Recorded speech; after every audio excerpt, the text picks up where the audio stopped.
핫쌈 첫 번째 주인공 박지원 전 국정원장입니다. 백전노장, 정치 구단, 박지원 전 원장에게 늘 따라다니는 수식어입니다. 그만큼 노련하다라는 의미겠지요. 그런데 그 노련한 박지원 전 원장이 검찰 소환 조사 전후로 입장이 완전히 바뀌었습니다. 유지되고 있는 입장은 나는 삭제하라고 지시하진 않았다.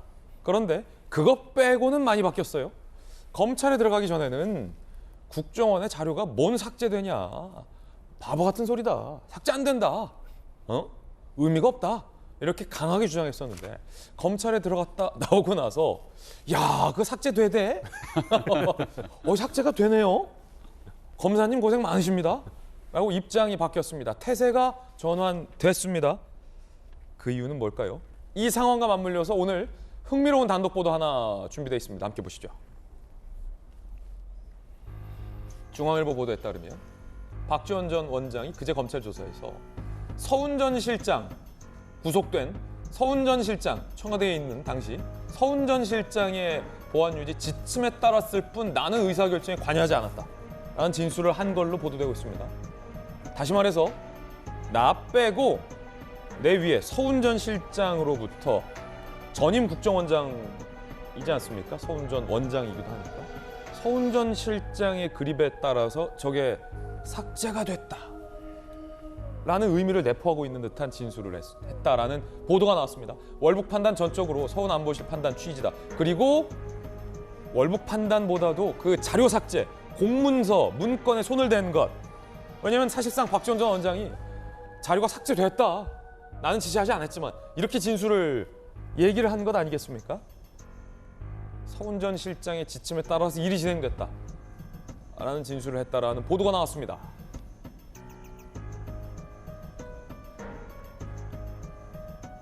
서해공무원 피살 3일째 이대준 씨 평소 채무 등 고통 호소를 경찰이 쓱 흘린 것, 도박빚 발표, 이거 관련해서도 박지원 전 원장 고인의 도박 및 비롯한 채무 관계 신상 정보 발표하는 것에 반대했다라고 박지원 전 원장도 밝혔습니다. 사실 저거 되게 비겁한 장면이었거든요. 해경이 사실과도 다른 채무 부풀리기를 언론에다 대고 떠든 겁니다.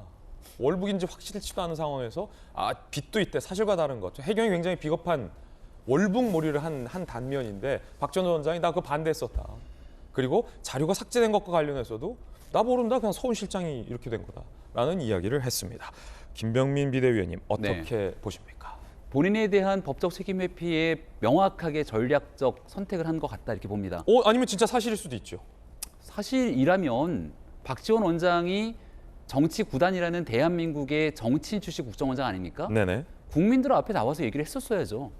그 전까지는 그런 얘기를 이런 방구하지 않고 있다가 또 여기에 대해서 삭제를 하더라도 서버에 살아있다는 주장들을 끊임없이 얘기를 해왔다가 검찰에 들어가고 나서 생각보다 많은 내용들에 대한 확인이 돼 있고 삭제가 되대요.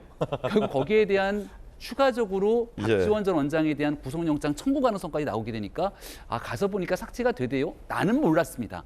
라고 하는 주장들이 펼치는 것 같은데요. 박지원 전 원장 하면 저는 제일 먼저 떠오르는 게 문모닝이 떠오릅니다. 기억들 하십니까? 옛날 문재인 전 대통령 선거 때 굉장히 각을 세우기 시작하면서 매일 아침마다 문재인 전 대통령에 대한 비판으로 시작했던 정치인이 박지원 전 원장이기도 합니다. 그런 측면에서 또 어느 날 갑자기 문재인 정부가 굉장히 승승장구하고 있던 시절에는 갑자기 문 전 대통령 지지를 하면서 국정원까지 이어지게 됐는데 여기에 대한 일관성이 좀 결여되고 떨어지는 정치인이다 보니까 지금 지난날 있었던 서해 공무원 피격 사건에 관련된 진실들이 하나둘씩 밝혀지는 과정에 나는 죄가 없고 책임이 없고 했으면 다 밑에 사람들이 했겠지라고 발을 빼는 모습처럼 보여지는데 굉장히 비겁한 정치인의 행동 같다는 생각이 들고요. 유족들이 그토록 애처롭게 이야기를 하고 그 어린 아이가 우리 아빠의 죽음에 대해서 진실을 밝혀달라고 얘기했을 때 누구 하나 책임 있게 나서서 이야기하는 사람이 없었습니다. 대통령도 본인이 자필 편지가 아닌 편지를 보내면서 진실을 규명하겠다고 얘기했지만 결국 그런 약속을 지키지 못했죠. 그 진실 규명에 대한 약속이 어쩔 수 없는 사법 처리 과정으로 가고 있는 것 같은데 이러한 내용들 있는 그대로 다 밝혀지게 됐을 때 과연 여기에 관계된 분들은 어떤 얘기를 하게 될지 그리고 비겁한 사람들의 면면까지도 하나둘씩 국민 앞에 보여지고 있는 것 같다 이렇게 생각합니다. 김병민 비대위원의 의견이었습니다. 박지원 전 원장의 그 발언, 자료가 삭제되더라 그 발언 들어보시죠. 과거에 제가 조사받던 검찰하고 완전히 다르더라고요. 굉장히 친절하고 아주 선진화돼가지고 우리 검찰의 발전 사항에 대해서 높이 평가를 합니다. 그런데 오늘 수사 과정에서 중대한 사항을 안 게 저는 삭제가 원천적으로 국정원에는 존재하지 못한다. 오늘 검사님이 수사를 하면서 보니까 그 삭제가 되더라고요. 통합 시스템인가 뭐. 삭제 지시는 없으셨는데 삭제가 저는 없었습니다. 근데 삭제는 그런데 되어 오늘 있었다. 삭제라는 용어가 우리 국정원에는 존재하지 못한다. 제가 늘 얘기했잖아요. 오늘 들어보니까 삭제가 가능하더라고요.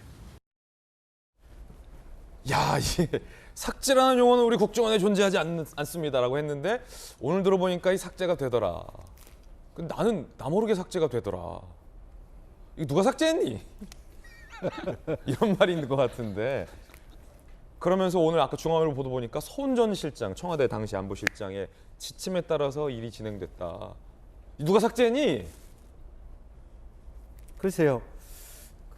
제가 한 3주 전에 박지원 전 원장님하고 식사 자리가 그랬습니까? 있습니다. 예. 제가 봤을 때 조만간 소환될 분이 왜 이렇게 마음이 편하실까? 그렇습니까? 표정이 밝고 표정이 마치 밝습니까? 다음 당 대표나 대선 후보가 될 걸 예. 준비하는 그런 이제 뉘앙스까지 느끼는 박지원 전 원장은 정말 몰랐을 수도 있다. 예 그런 부분인데 제가 지난번에 한 몇 년 전이었죠. 예. 이란에 우리 어선 납포됐을 때 국정원에 한번 원장하고 얘기할 기회를 가지려고 근데 이 차장이 그랬어요. 이제 와서 얘기지만 당시 국정원 2차장이. 예, 우리 원장님 잘 모릅니다. 실제로 그렇게 예. 얘기했습니까? 근데 과거 당시에는 국정원에 자기 공간에 갔을 때 원장님께서도 옛날에는 말이야 국정원장이 하늘에 날던 새도 떨어졌는데 지금은 새 그림자도 못 밟아 이런 얘기를 했습니다만 달라진 국정원의 위상, 민주화된 위상을 얘기했습니다만 한편으로 보면 국정원 안에서의 박지원 원장에 대한 포지셔닝도 한계가 있었던 것 같아요. 네. 또 하나는 박지원 원장이 갖고 있는 역사적 이렇게 쭉 기록을 보면 옛날에 김대중 전 대통령님과 대북 송금 사건 여러 가지 역사적 과정을 겪어왔지 않습니까? 지난 그때의 말하자면 어떤 공무원 피격 사건 때도 앞으로 이 일이 어떻게 될지 이렇게 직감할 수 있는 예지력 있지 않았겠느냐. 그래서 본인이 무리하게 말하자면 앞서 나가서 일을 하지 않고 뒤로 빠지는. 그래서 후일을 그렇게 자기 스스로가 자기 보호를 하지 않았겠냐. 그런 의구심마저 드는 과정이고 한편으로는 저 말이 저는 거짓말로 들리지 않는 게 왜일까요? 그런 느낌 드네요. 그렇군요. 두 분의 상반된 논평 전해드렸습니다만 어쨌든 박지원 전 원장이 일정 정도 자료가 삭제됐다라는 말을 실토 내지 시사함에 따라서 이번 수사는 좀 더 탄력을 받을 것으로 보입니다. 결국은 서훈 전 실장으로부터 이 같은 자료 은폐 내지 삭제 지시가 이루어진 것 아니냐라고 검찰은 보고 있는 것 같습니다. 박지원 전 원장이 어제 라디오에서도 이렇게 얘기했습니다. 들어보시죠. 저는 이루어지지 않는다고 봅니다. 그리고 만약에 그러한 것이 이루어진다고 하면은 검찰에서 그러한 혐의를 조금이라도 가지고 있다고 하면은 저한테 문재인 대통령한테 보고했느냐 그 여부를 물을 거 아니에요. 전혀 문재인 대통령 말씀은 없더라고요. 제가 받은 감으로는 알겠습니다. 문재인 대통령은 아니고 아마 재선에서 끝나지 않을까. 박지원 전 원장이 재선이라고 했지만 재선으로 들리는 이유는 뭘까요? 남 알고 서운 이렇게 들리는 이유는 뭘까요? 자, 어떻게 보십니까, 천하람? 네, 제가 봐도 사실 서훈 실장이 중추적인 역할을 한 건 맞는 것 같습니다. 사실 어젠가요 동아일보 단독 보도를 보더라도 서훈 실장이 이미 우리 국민의 사망이라는 결과가 발생한 이후에도 이거를 은폐해야 된다. 이거 감춰야 된다. 보안 유지해야 된다라는 얘기를 했다라는 거 아니겠습니까? 그러니까 심지어 문재인 청와대에서 같이 근무하던 비서관들조차도 이게 조금 뭐 속된 얘기입니다만은 우리 실장 미친 거 아니야? 라고 했다는 얘기까지 나오고 있거든요. 게다가 해경에도 얼마나 센 압박이 들어갔냐 하면은 해경청장도 뭐 이런 어떤 구명조끼 이런 거 봐도 못 봤다 그러고 다 폐쇄해버리고 심지어는 해경에서 이거 단정 짓기 어렵다라고 하는 일선 그 책임자한테 너 승진 안 할 거야? 너 계급 정년 걸려 있는데 옷 벗고 나갈 거야? 라는 식의 압박까지 했다는 거 아니겠습니까? 아니 해경청장이 자기 밑에 있는 직원한테 그런 압박 즐거워서 했겠어요? 자기도 압박을 받으니까 자기 밑에 사람 압박하는 거거든요. 그러면 당시에 해경청장을 압박한 주체가 누구였겠느냐? 국정원장은 아니었을 거예요. 결국 이런 압박을 세게 한 주체는 당시에 안보실장이었을 수밖에 없다. 그러다 보니까 박지원 원장도 사실은 그게 실체이기도 할 거고 그 뒤에 약간 빠지는 그런 모양새를 취하는 거 아닌가? 저는 뭐 그렇게 이해가 됩니다. 그렇군요. 자, 전용기 의원님, 네.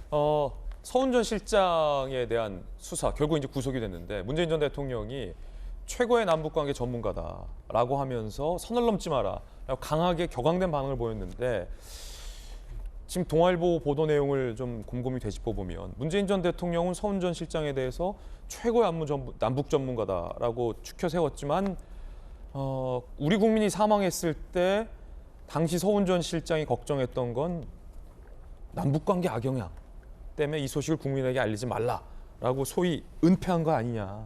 그래서 그 비서관이 미친 거 아니냐. 뭐 이런 격앙된 반응을 보였다라는 동아일보 보도 봤거든요. 과연 문재인 전 대통령이 생각한 남북관계 전문가라는 게 어떤 의미일까라는 거에 대해서 지금 많이 사실은 분분합니다. 어떻게 보십니까? 그러니까 아직 뭐 종전 선언이 이루어지지 않았죠. 그렇기 때문에 남북 간의 관계는 결국에는 누가 이제 이야기가 되느냐의 그 차이인 것 같습니다. 그러니까 서훈 전 시장 같은 경우에는 여러 가지 행보들을 봤을 때 북한에다가 연락할 수 있는 방법 그리고 북한에도 그래도 좀 친분이 있는 고위 공직자가 있지 않았을까 저는 그렇게 생각합니다. 그렇기 때문에 북한과 관련된 일이라면 그리고 북한과 소통을 해야 되는 일이라면 서훈 전 실장을 아마 신뢰했던 것 같습니다. 그러면 서훈 전 실장이 북한에 그 끈이 있으면 우리 국민 돌아가시기 전에 사회 공무원 서훈 전 실장이 그 북한 끈에게 연락해서 우리 국민 털끝 하나라도 건들면 너네 앞으로 국물도 없다.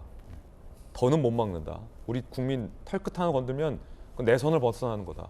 한마디만 해줬으면 맞습니다. 살릴 수 있는 거 아닙니까? 맞습니다. 그 부분은 저도 전적으로 동의하는 것이요. 일단은 우리 국민들이 피살을 당했다는 것은 굉장히 분노해야 될 일이고 아무리 그 남북 간의 소통이 잘 안 됐던 시기이기는 하나 서훈 전 실장 같은 경우에는 그래도 남북 간의 관계에서는 최고의 전문가이기 때문에 북한 측에 빠른 시일 내에 연락을 해서 이것은 잘못됐다. 우리 공무원을 빨리 돌려줘야 된다라고 주장을 했어야 됐고 사실 저는 그 부분보다 더 잘못됐다고 생각하는 점은 이미 그 피살 공무원이 숨진 뒤에 그러니까 돌아가신 뒤에도 남북 간의 관계에 문제가 생길 일이 있다. 그렇기 때문에 이것은 보완으로 해야 된다라고 하는 것이 저는 정말로 잘못됐다고 이야기를 하는 것입니다. 그러니까 보완 유지는 당연히 정보기관으로서 그리고 청와대에서는 당연히 있을 일일 수 있습니다만 그 명분 자체가 이미 우리 국민들이 피살을 당했는데도 불구하고 남북 간의 관계에 문제가 생길까 봐 이것을 보완 유지했다는 것은 이것은 저는 동정받을 수 없는 일이다. 그렇게 보고 있습니다. 예. 당시에 김용주 의원님, 네. 서훈 전 실장이 안보실장으로 발탁됐을 때 그 국정원 안팎에서 그리고 당시 이 정부 안팎에서 이런 얘기를 전 들었어요. 이제 취재원한테 북한의 라인이 살아있는 몇 안 되는 사람 이라는 게 서훈 전 실장을 수사하는 칭호 같은 거였어요. 제가 직접 듣기로. 북한의 라인이 살아있는 몇 안 되는 사람. 그 라인 뒀다. 어디에 쓴 겁니까? 그래가지고 그 라인을 사실은 사건이 벌어지기 전에 써야 되는데 그래가지고 그 라인을 사건이 난 이후에 쓴 거 아닌가? 무마하는 데 쓴 거 아니냐? 그래가지고 의혹이죠? 북한에서 뭐 문 대통령도 그 당시에 오히려 그걸 침소봉대했듯이 사과에 말한 김정은 국무위원장의 이 부분에 대한 유감 레터가 왔다. 이제 그런 부분에서 제가 가슴 아프게 생각하는 게 우선순위가 잘못됐다. 우선순위 잘못됐다. 아니, 중요한 북한에서 말씀입니다. 지금 뭐 거기에 대한 인정을 하고 사과했던 게 중요한 게 아니라 그 당시에 그 사건에 대해서 북한이 오판한 것에 대해서 정확하게 꾸짖어졌어야 돼요. 꾸짖었어요. 그리고 그 일이 일어나지 않도록 진짜 그 한 사람이 중요하다는 가치. 그러니까 결과적으로 전 정권이나 현 정권에 제가 주장하는 바는 뭐냐 하면 이념에 매몰되지 않고 정말 실용적으로 상황을 보라는 거죠. 현실을 보라는 거죠. 그러니까 그 당시에 가장 큰 문제는 종전선언이라고 하는 혹은 유엔 말하자면 대통령의 연설이 빛을 발하기 위해서 집중하다 보니까 가장 중요한 인권, 인간의 생명의 가치를 우리 스스로가 무시하게 되는 결과를 오판을 했다는 그런 부분이죠. 그러니까 공직자가 대통령이 중요한 사항을 따라가는 것이 아니라 그때 진짜 무엇이 중요한지에 대해서 대통령에게 문제 제기를 할 수 있어야 되는데 국정 뭡니까 이제 안보실장뿐만 아니라 제일 제가 화가 나는 거는 국방부 장관은 뭐 했냐 이거죠. 뭐 했냐? 국방부 장관 또 뭐 했냐? 해군은 뭐 했냐? 해군은 하나도 나타나지도 않죠. 해군은 왜 키웁니까? 그런 부분이 저는 화가 난다는 거죠. 김영주 의원의 돌직구 들어왔습니다.